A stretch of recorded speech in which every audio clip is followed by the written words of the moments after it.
Hi, hello, வணக்கம். இந்த video யாருக்கு அப்படின்னு பார்த்தீங்கன்னா, அனைத்து திருநங்கைகளுக்கும் சமர்ப்பணம்.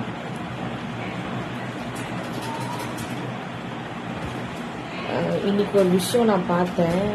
ரம்யா அப்படின்ற ஒரு சிஸ்டர் சூசைட் பண்ணி இறந்துட்டாங்க. அவங்க கொஞ்சம் யோசிச்சு பார்த்துருக்கலாம், அவங்களோட அம்மா அப்பாவை பற்றி யோசிச்சிருக்கலாம்.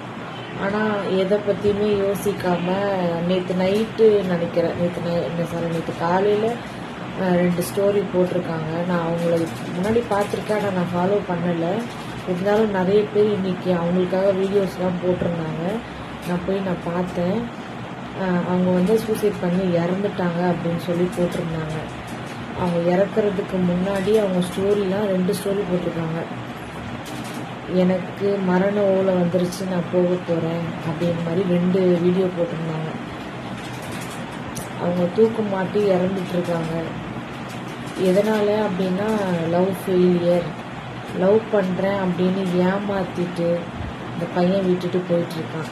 தயவு செஞ்சு நான் என்ன சொல்கிறேன்னா, உங்களுக்கு ஒரு திருநங்கையை பிடிக்குது அப்படின்னா அவங்க கூட லைஃப் லாங்காக நீங்கள் இருக்கணும் அப்படின்னு நினச்சி அவங்க கூட நீங்கள் சேர்ந்து வாழுங்க. அவங்கள யூஸ் பண்ணிவிட்டு தூக்கி போட்டுட்டு போகிற மாதிரி இருந்தால் தயவு செஞ்சு யாரையுமே கஷ்டப்படுத்தாதீங்க. ஏன்னா அவங்க திருநங்கையாக மாறுறதுக்கு அவங்க வீட்டில் யாரும் ஒத்துக்க மாட்டாங்க. சமுதாயமும் அவங்க வெறுக்க தான் செய்யுது. அப்படின்ற ஒரு தருணத்தில் ஒரு பாசம், ஒரு அன்புன்னு ஒரு ஆம்பளை கிட்டேருந்து கிடைக்கும் போது அவங்க அதை பெரிய விஷயமா யோசிப்பாங்க. நான் ஒரு பொண்ணாக இருந்து இதை பேசுகிறேன்னா எனக்கு அதோட வலி வேதனை எனக்கு புரியுது, அதனால் நான் பேசுகிறேன். அவங்க ஒரு ஆம்பளைய எல்லாவுமாவுமே யோசிப்பாங்க. அப்படின்ற இருக்கிற டைமில், ஏன்னா பெற்றவங்க சப்போர்ட்டும் கிடையாது, அதர் சப்போர்ட்டும் கிடையாது. அவங்களா உழைச்சி அவங்களுக்கு எங்கே போனாலும் வேலையும் கொடுக்க போகிறது கிடையாது, எங்கே போனாலும் வேலையும் கொடுக்க மாட்டாங்க. அவங்களா கஷ்டப்பட்டு ஏதோ ஒரு தொழில் பண்ணி தான் அவங்க ₹1 சம்பாதிச்சாகணும். அப்படின்ற பட்சத்தில் ஒரு ஆண்கிட்டதான் நம்மளுக்கு அன்பு பாசம் கிடைக்குது. அப்படின்றதுனால அவங்களுக்காக, அந்த ஆணுக்காக அந்த திருநங்கை என்ன வேணாலும் செய்வாங்க. நான் நிறைய பேரை பார்த்துருக்கேன். ஏன்னா அந்த ஒரு அன்பு நம்ம விடக்கூடாது. அன்பு நம்மளை விட்டுட்டு போயிட்டு தான் திருப்பி நம்மளுக்கு அந்த அன்பு கிடைக்காது. அவங்களால குழந்தை பெற்றுக்க முடியாதுன்னு உங்களுக்கு தெரியும்ல, தெரிஞ்சு தானே நீங்கள் அவங்கக்கிட்ட பேசுகிறீங்க, பழகுறீங்க. அப்புறம் என்ன காரணத்துக்கு அவங்க வேணாண்டு தூக்கி போட்டு போகிறீங்க? எல்லாருமே ஒரே மாதிரியாக இருக்க மாட்டாங்க. சில பேர் அதை ஈஸியாக தட்டி விட்டுட்டு கூட போவாங்க. சில பேர் மனசில் வச்சு தன்னோட குடும்பத்துக்காக வாழ்கிறவங்களும் இருக்காங்க. இந்த சிஸ்டர் நேற்று நைட்டு அந்த மாதிரி வீடியோ போட்டு சூசைட் பண்ணி இறந்துட்டாங்க, பாவம். தயவு செஞ்சு யாரும் ஏமாத்தாதீங்க.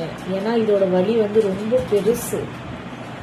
நீங்கள் அவங்கள யூஸ் பண்ணிட்டு தூக்கி போட்டுட்டு போயிடலாம், ஆனால் அதோட கஷ்டம் மரண வலியோட பெரிய வலிங்க. யாருமே கிடையாதுங்க அவங்களுக்கு. அப்படின்றதுனால தான் உங்ககிட்ட அன்பு கிடைக்கும், பாசம் கிடைக்கும் அப்படின்ட்டு உங்களையே உலகமாக நினைக்கிறாங்க. அப்படி இருக்கிற டைமில் நீங்கள் விட்டுட்டு போயிட்டீங்கன்னா அவங்க மன அழுத்தத்துக்கு ஆளாகி ரொம்ப டிப்ரெஷனுக்கு போய் அவங்க என்ன பண்ணுறேன்னு அவங்களுக்கே தெரியாத மாதிரி இந்த மாதிரி முடிவில் முடிஞ்சுதுங்க. பாவங்க அவங்க. தயவு செஞ்சு யாரையும் ஏமாத்தாதீங்க. திருநங்கையாக இருக்கிற உங்களுக்கு நான் சொல்கிறேன், தயவு செஞ்சு யாரையும் நீங்கள் நம்பாதீங்க. இதுதான் லைஃபு, இவங்க தான் எனக்கு. தயவு செஞ்சு யாரையும் நம்பாதீங்க ப்ளீஸ். எனக்கு ரொம்ப கஷ்டமாக போயிடுச்சு அந்த ரம்யா சிஸ்டர் அப்படின்ற வீடியோவை பார்க்கும்போது. ரொம்ப ரொம்ப கஷ்டமாக போயிடுச்சு. நேற்று இருந்தவங்க இன்றைக்கி நம்ம கூட இல்லை. அதனால் யோசித்து பண்ணுங்கப்பா ப்ளீஸ்ப்பா. எனக்கு ரொம்ப வேதனையாக இருந்துச்சுன்னா, எனக்கு திருநங்கைகள் ரொம்ப பிடிக்கும், நிஜமாக சொல்கிறேன். நான் ஒரு பொண்ணு தான். நிறைய பேர் என்னை கேட்பாங்க, நீங்கள் திருநங்கையா? நான் அதுக்கெல்லாம் பதில் சொல்லவே மாட்டேன். எனக்கு திருநங்கைனா ரொம்ப பிடிக்கும். அதனால் சப்போர்ட் பண்ணணும் அப்படின்றதுனால தான் ஒரு வீடியோ போடுறேன். தயவு செஞ்சு நீங்கள் யாரையும் நம்பாதீங்களா ப்ளீஸ்.